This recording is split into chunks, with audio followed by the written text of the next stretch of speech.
प्रिय मित्रों, बृहस्पतिवार का दिन श्री हरि यानी भगवान विष्णु जी को समर्पित है। जो भी भक्त सच्चे मन से भगवान विष्णु जी की पूजा अर्चना करता है, उसके ऊपर माता लक्ष्मी और भगवान विष्णु हमेशा प्रसन्न रहते हैं। उसके जीवन का बड़े से बड़ा संकट भी पल भर में दूर कर देते हैं। तो प्रिय भक्तों, आज हम आपको भगवान विष्णु को बहुत जल्द प्रसन्न करने वाला एक ऐसा चमत्कारिक महाशक्तिशाली मंत्र सुनाने जा रहे हैं, जिसके बिना कोई अनुष्ठान संपन्न नहीं होता। नारायण जी का यह मंत्र किसी भी पूजा या अनुष्ठान में अवश्य यह बोला जाता है, जिससे उस अनुष्ठान का जातक को बहुत बड़ा फल और संपूर्ण फल प्राप्त होता है। तो मित्रों, अगर आपको यह वीडियो पसंद आए तो इस वीडियो को एक लाइक जरूर करें और ऐसी ही वीडियो देखने के लिए हमारे चैनल को सब्सक्राइब कर बेल आइकन दबा दें। तो मित्रों, मंत्र कुछ इस प्रकार है।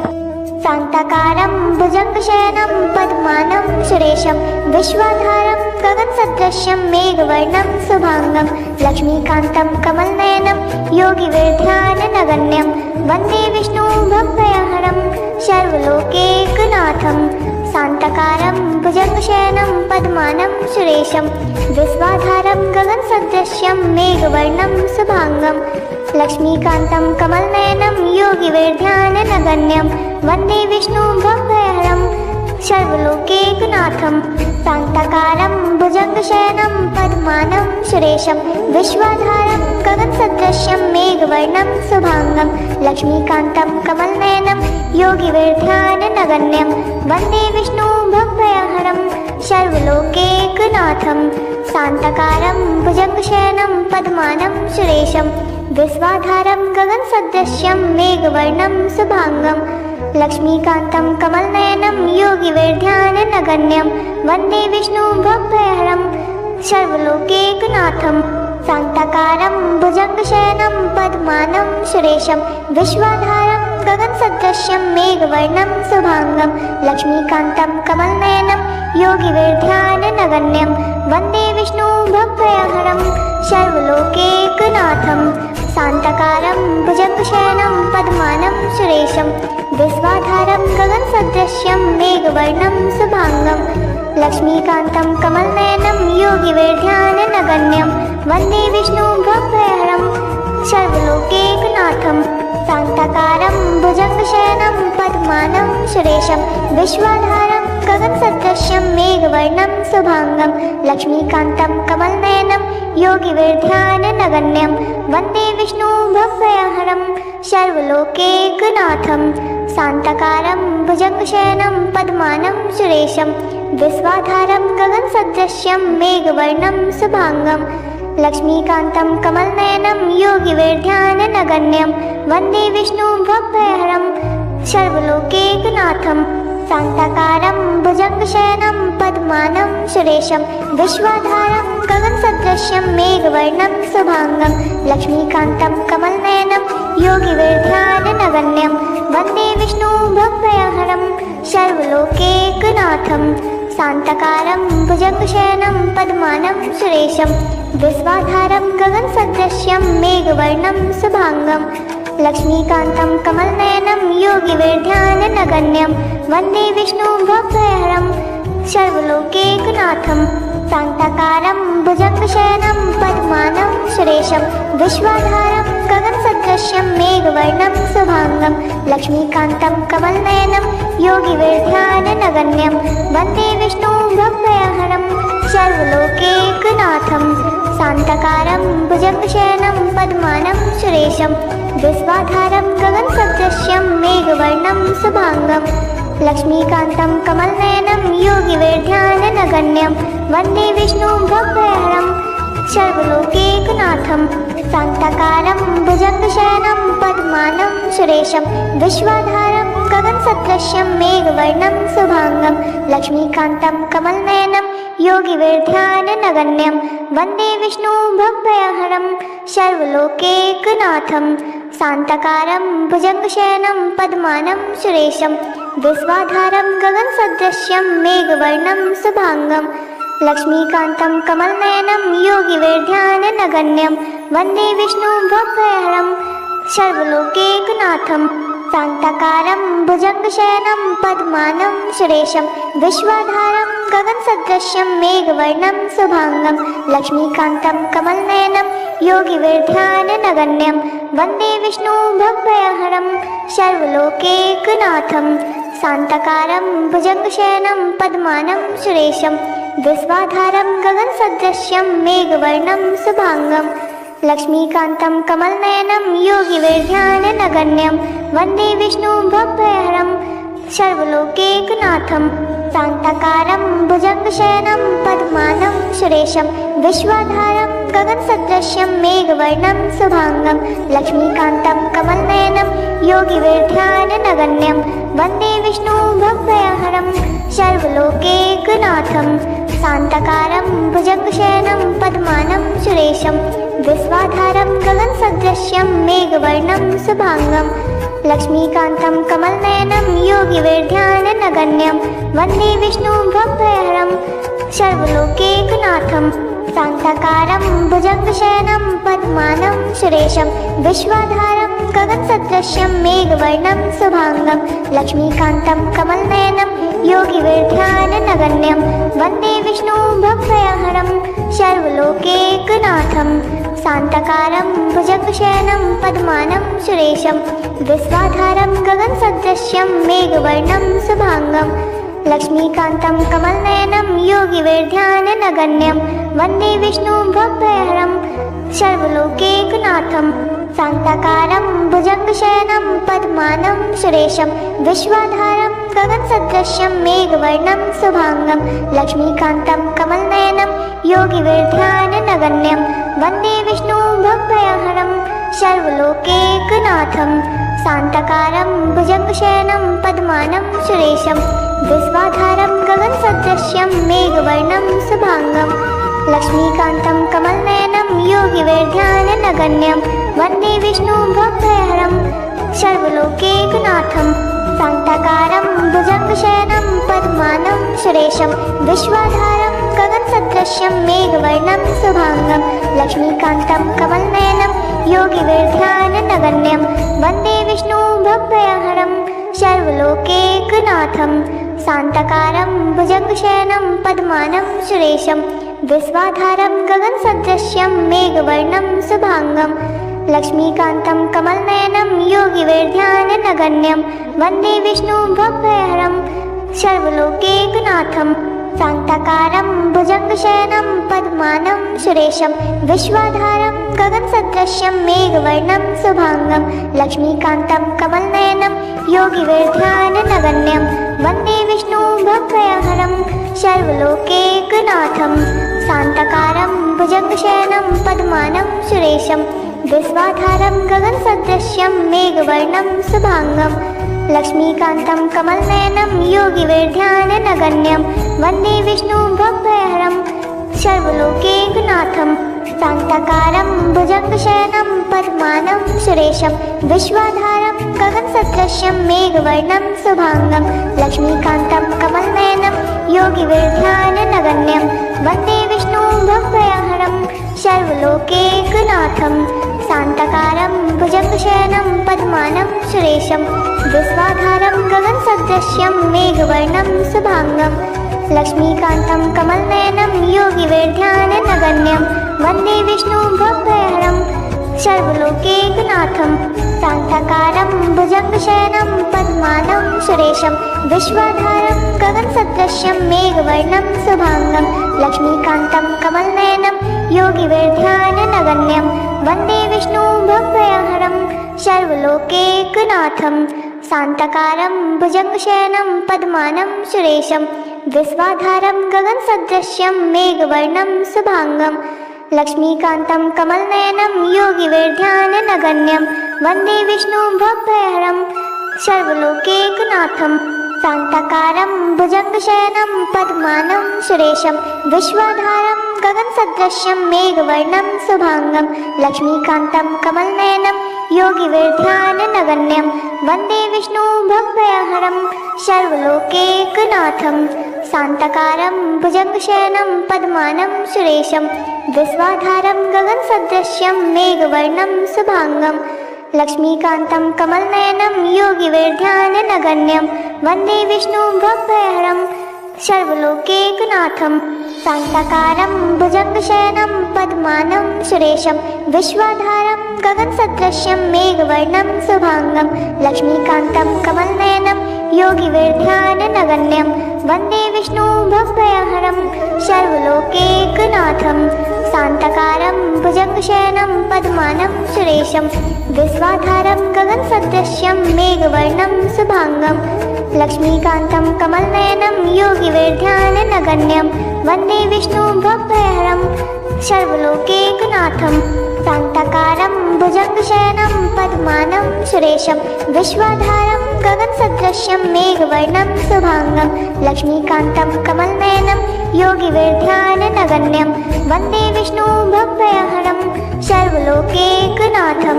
शान्ताकारं भुजङ्गशयनं पद्मानं सुरेशं विश्वाधारं गगनसदृशं मेघवर्णं शुभांगं लक्ष्मीकान्तं कमलनयनं योगिवेर्ध्याननगण्यं वन्दे विष्णुं भवभयहरं सर्वलोकैकनाथं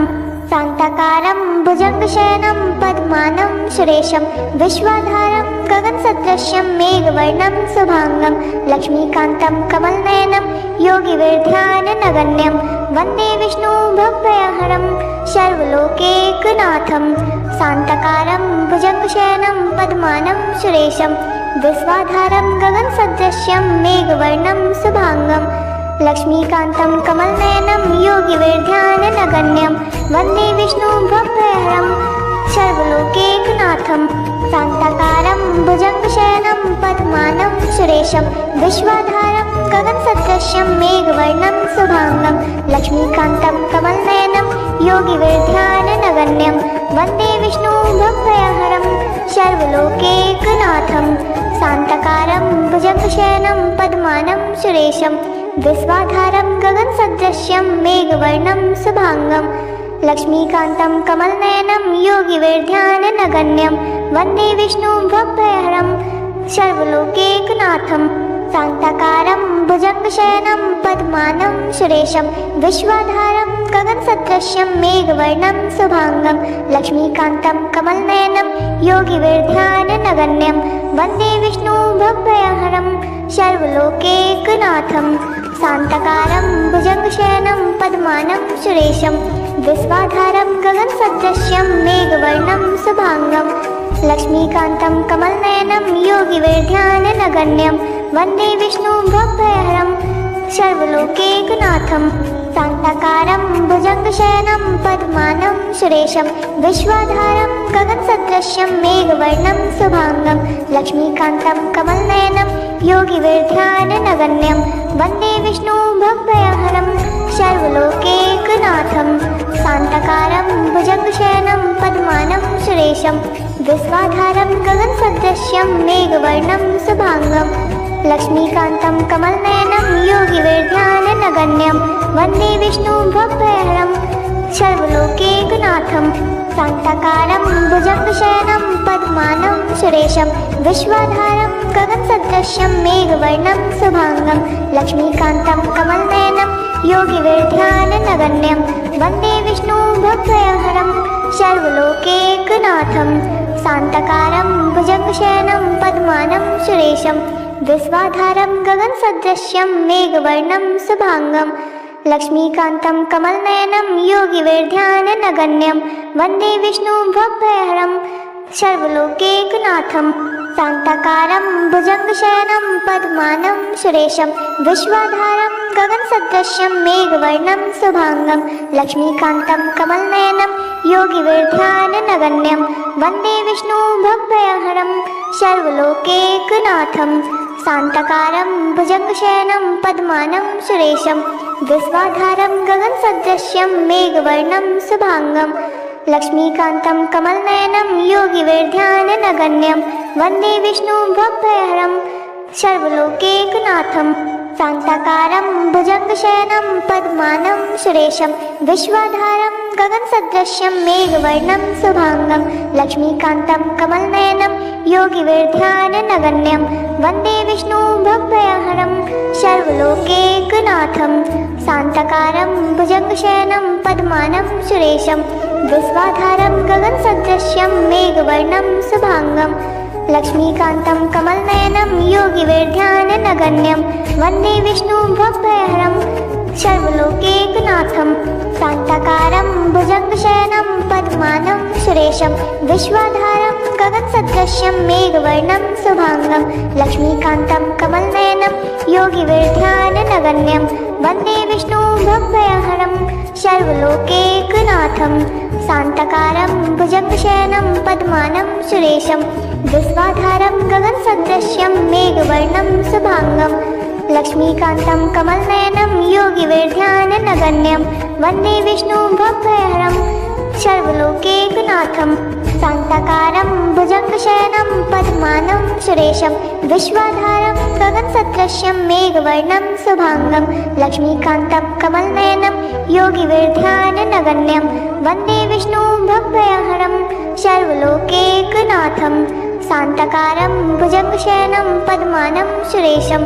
विश्वाधारं गगनसदृशं मेघवर्णं शुभांगं लक्ष्मीकान्तं कमलनयनं योगिविध्याननगण्यं वन्दे विष्णुं भव्यहरं सर्वलोकैकनाथं शान्तकारं भुजङ्गशयनं पद्मानं सुरेशं विश्वाधारं गगनसदृशं मेघवर्णं शुभांगं लक्ष्मीकान्तं कमलनयनं योगिविध्याननगण्यं वन्दे विष्णुं भव्यहरं सर्वलोकैकनाथं शान्तकारं भुजङ्गशयनं पद्मानं सुरेशं विश्वाधारं गगनसदृशं मेघवर्णं शुभांगं लक्ष्मीकान्तं कमलनयनं योगिविध्याननगण्यं वन्दे विष्णुं भव्यहरं सर्वलोकैकनाथं शान्तकारं भुजङ्गशयनं पद्मानं सुरेशं विश्वाधारं गगनसदृशं मेघवर्णं शुभांगं लक्ष्मीकान्तं कमलनयनं योगिविध्याननगण्यं वन्दे विष्णुं भव्यहरं सर्वलोकैकनाथं शान्तकारं भुजङ्गशयनं पद्मानं सुरेशं विश्वाधारं गगनसदृशं मेघवर्णं शुभांगं लक्ष्मीकान्तं कमलनयनं योगिविध्याननगण्यं वन्दे विष्णुं भव्यहरं सर्वलोकैकनाथं शान्तकारं भुजङ्गशयनं पद्मानं सुरेशं विश्वाधारं गगनसदृशं मेघवर्णं शुभांगं लक्ष्मीकान्तं कमलनयनं योगिविध्याननगण्यं वन्दे विष्णुं भव्यहरं सर्वलोकैकनाथं शान्तकारं भुजङ्गशयनं पद्मानं सुरेशं विश्वाधारं गगनसदृशं मेघवर्णं शुभांगं लक्ष्मीकान्तं कमलनयनं योगिविध्याननगण्यं वन्दे विष्णुं भव्यहरं सर्वलोकैकनाथं शान्तकारं भुजङ्गशयनं पद्मानं सुरेशं विश्वाधारं गगनसदृशं मेघवर्णं शुभांगं लक्ष्मीकान्तं कमलनयनं योगिविध्याननगण्यं वन्दे विष्णुं भव्यहरं